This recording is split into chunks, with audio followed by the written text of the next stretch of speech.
আমার আর শ্রাবণীর বিয়ের ঠিক 4 দিন পর খেয়াল করি আমাদের বাসার কাজের মেয়েটা আর আসছে না। আমি তখন মাকে বলি, মা শেফালি অসুস্থ নাকি? 2 দিন ধরে ওকে দেখছি না। মা উত্তর দিল, কাজের মেয়ের আর দরকার নেই, শুধু শুধু মাস গেলে এতগুলো টাকা দিতে হয়। তাছাড়া এখন তো বৌমা আছে। আমি আর মাকে কিছু বলিনি। বেলকনিতে দাঁড়িয়ে শুধু ভাবতে লাগলাম, আমার বিয়ের পর মা কাজের মেয়ে বিদায় করে দিল, অথচ আমার ছোট বোনকে বিয়ে দেওয়ার সময় উপহার সামগ্রীর সাথে সাথে একটা কাজের মেয়েও দিয়েছিল।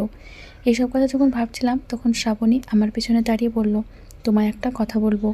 আমি ওর দিকে তাকিয়ে বললাম, বলো। শ্রাবণী তখন মাথা নিচু করে বলল, আমার একজোড়া স্যান্ডেল লাগবে। হিল জুতা পরে চলাচল করতে সমস্যা হচ্ছে। শ্রাবণীর মুখে থেকে কথাটা শোনার পর নিজের খুব লজ্জা লাগছিল। আমার বউ 4 দিন ধরে হিল জুতা পরে চলাচল করছে আর আমি সেটা খেয়াল করিনি। আমার উচিত ছিল বিষয়টা খেয়াল করা। আমি তখন শ্রাবণীকে বললাম, ঠিক আছে, আজকে আমি এনে দেব। সন্ধ্যার পর বাসায় যখন ফিরি তখন শ্রাবণীর জন্য এক জোড়া স্যান্ডেল কিনে আনি। কাগজে মোড়ানো স্যান্ডেলগুলো নিয়ে যখন বাসায় ঢুকি তখন খেয়াল করি মা পাশের বাসার আন্টির সাথে কথা বলছে। মা আমার হাতের দিকে তাকিয়ে বলল, কী রে, তোর হাতে কি এটা? আমি উত্তর দেওয়ার আগেই পাশের বাসার আন্টি ঠোঁট বাঁকিয়ে হেসে বলতে লাগলো, কি আর আনবে, বউয়ের জন্য নিশ্চয় লুকিয়ে সন্দেশ মিঠাই এনেছে। এখন জামাই বউ মিলে দরজা বন্ধ করে খাবে।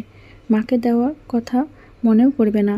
আমি কাগজটা সরিয়ে আন্টিকে বললাম, বইয়ের জন্য 65 টাকা দিয়ে এক জোড়া বাটা স্যান্ডেল এনেছিলাম। এখন আপনার কাছে যদি এটা সন্দেশ মিঠাই মনে হয় তাহলে চায়ের সাথে বসে এটাও খেতে পারেন। এই কথা বলে আন্টির কোলের উপর স্যান্ডেল জোড়া রেখে রুমের ভিতরে ঢুকলাম। তারপর শ্রাবণীর দিকে তাকে বললাম, আন্টি যদি স্যান্ডেলগুলো না খায় তাহলে আন্টি চলে গেলে স্যান্ডেলগুলো পায়ে লাগিয়ে দেখো ঠিকঠাক মতো হয় কিনা। শ্রাবণী চাপা হাসি হেসে বলল, ঠিক আছে। হাসিটা চেপে রাখার জন্য শ্রাবণীর কপালের রগটা নীল হয়ে গিয়েছিল। আমি মুগ্ধ হয়ে ওকে দেখে ভাবছিলাম, একটা মেয়ে এতটা সুন্দর হয় কি করে। ছোট বোনের শ্বশুরবাড়ি যাওয়ার জন্য আমি 3 কেজি মিষ্টি নিয়েছিলাম বলে মা রাগে বলেছিল, 3 কেজি মিষ্টি নিয়ে গেলে শ্বশুরবাড়ির লোকজন আমার মেয়েকে নানা রকম কথা শোনাবে। তাই আমি সেদিন 6 কেজি মিষ্টি, 2 কেজি দই আর 1 কেজি রসমালাই নিয়ে গিয়েছিলাম। অথচ আজ আমি যখন শ্রাবণীকে নিয়ে শ্বশুরবাড়ি যাব তখন মা বলল, শ্বশুরবাড়ি এত কিছু নেবার দরকার নেই, 2 কেজি মিষ্টি আধা কেজি করে 4টা প্যাকেটে নিয়ে গেলেই হবে। আমি মার কথা শুনে কোনো উত্তর দিইনি, শুধু একটু মুচকে হেসেছিলাম। আর শ্রাবণীর দিকে তাকিয়ে দেখি ওর চোখের জলটা লুকানোর চেষ্টা করছে। বাসের মধ্যে শ্রাবণী আমার সাথে একটা কথা বলেনি, শুধু বাসের জানলা দিয়ে বাইরে তাকিয়েছিল। বাস থেকে নেমে যখন রিক্সায় উঠলাম তখন শ্রাবণীকে বললাম, তোমাদের এখানে ভালো মিষ্টি কোথায় পাওয়া যায়? শ্রাবণী তখন আমায় বলল, পেঁয়াজ, তুমি আমাদের বাসায় শূন্য হাতে গেলেও তোমার যত্নের এতখানি কমতি হবে না। আমি তখন শ্রাবণীর হাতটা শক্ত করে ধরে মুচকি হেসে বললাম, পাগলি, 2 রাত শ্বশুরবাড়ি থাকার পর 3 দিনের দিন যখন শ্রাবণীকে নিয়ে বাসায় ফিরি তখন মা দরজা খুলে প্রথম কথাটা বলেছিল, শ্বশুর শাশুড়ির আদর যত্ন পেয়ে মাকে তো ভুলে গেলি। তার শ্বশুর শাশুড়ি তোর কানে কী মন্ত্র শিখিয়ে দিল। আমি তখন ক্লান্ত চোখে মার দিকে তাকিয়ে বললাম, মা, অনেকটা পথ জার্নি করে এসেছি, তোমার সাথে পরে কথা বলছি। খাবার টেবিলে বসে মা শ্রাবণীর দিকে তাকিয়ে বলল, বৌমা, তোমায় না বলেছিলাম শুটকি আলু দিয়ে রান্না করতে, তুমি তা না করে বেগুন দিয়ে রান্না করলে কেন? শ্রাবণী তখন বলল, মা আমাদের এখানে শুটকি বেগুন দিয়ে হালকা ঝোল করে রান্না করে, আপনি একবার খেয়ে দেখেন, ভালো লাগবে। মা তখন হেসে দিয়ে বলল, এখনই শাশুড়ির কথা না শুনে নিজের মতো কাজ করা শুরু করেছো, বাকি দিন তো পড়েই আছে। মার খোঁচা দেওয়া কথাটা শ্রাবণী ঠিকই বুঝতে পেরেছিল, তাই মাথা নিচু করে বলল, পরের বার এমন ভুল হবে না মা। শাশুড়ির সাথে ঝগড়া করার পর 13 দিন ধরে ছোট বোন মালিহা আমাদের বাসায়। অবশ্য সায়েম, মালিহার স্বামী, 2 বার এসেছিল মালিহাকে নিতে, কিন্তু মা সায়েমকে সরাসরি বলেছে মালিহাকে দিবে না। যদি সায়েম আলাদা ফ্ল্যাট নেয় তবে মালিহাকে যেতে দিবে। শাশুড়ি হুকুম মেনে তার মেয়ে চলতে পারবে না। আজকে আবারও সায়েম এসেছে।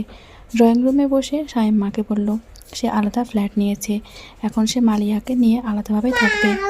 আড়াল থেকে কথাগুলো শুনে আমি ড্রয়িং রুমে গেলাম। সায়েমের দিকে তাকিয়ে মুচকে এসে বললাম, যাক, অবশেষে তোমার সুবুদ্ধি উদয় হলো। মার চোখে মুখে তখন ঈদের খুশি। মা হাসতে হাসতে বলল, যাক বাবা, এবার আমি চিন্তামুক্ত, মেয়েকে নিয়ে আমার আর চিন্তা হবে না। আরে এটা কি 80 দশক নাকি যে শ্বশুর শাশুড়ি সবাইকে সাথে নিয়ে একসাথে সংসার করতে হবে? এটা 2020 সাল। এই যুগের মেয়েরা সবসময় চায় নিজের মতো করে সংসারটা সাজাতে। আজকাল শ্বশুর শাশুড়ির হুকুম মতো চলার দিন আছে নাকি? এমন সময় শ্রাবণী নাস্তা নিয়ে ড্রয়িং রুমে ঢুকলো। আমি তখন শ্রাবণীকে বললাম, যাও, তাড়াতাড়ি কাপড় চোপড় গুছিয়ে বাবার বাড়ি চলে যাও। শ্রাবণী অবাক হয়ে তাকে বলল, মানে? আমি তখন কিছুটা রাগ দেখে বললাম, মানেটা হলো তুমি এখন বাপের বাড়ি যাবে। আর আমি যখন তোমায় নিয়ে আসতে যাবো তখন তুমি সোজা বলে দেবে আলাদা ফ্ল্যাট নিলে তবে তুমি আমার সাথে আসবে, তার আগে আসবে না। আরে তুমি এই যুগের মেয়ে, তোমারও তো ইচ্ছে হয় স্বামীকে নিয়ে আলাদাভাবে থেকে সংসারটাকে নিজের মতো গোছাতে। আজকাল শাশুড়ির হুকুম মতো চলার দিন আছে নাকি? শ্রাবণী তখন কেঁদে দিয়ে বলল, পিয়াস প্লিজ। আমি তখন ওকে জোরে ধমক দিয়ে বললাম, যা বলছি তাই করো গিয়ে। শ্রাবণী কাঁদতে কাঁদতে অন্য রুমে চলে গেল। মা, ছোট বোন আর ছোট বোনের স্বামী সবাই আমার দিকে অবাক চোখে তাকিয়ে রইল। আমি তখন মাকে বললাম, বিয়ের আগে যদি আমার বাসায় কাজের মেয়ে রাখতে পারি, তাহলে বিয়ের পর কেন আমি কাজের মেয়ে রাখতে পারবো না? তুমি তো বিয়ে করিয়ে ছেলের বউ এনেছো, কাজের মেয়ে তো আনোনি।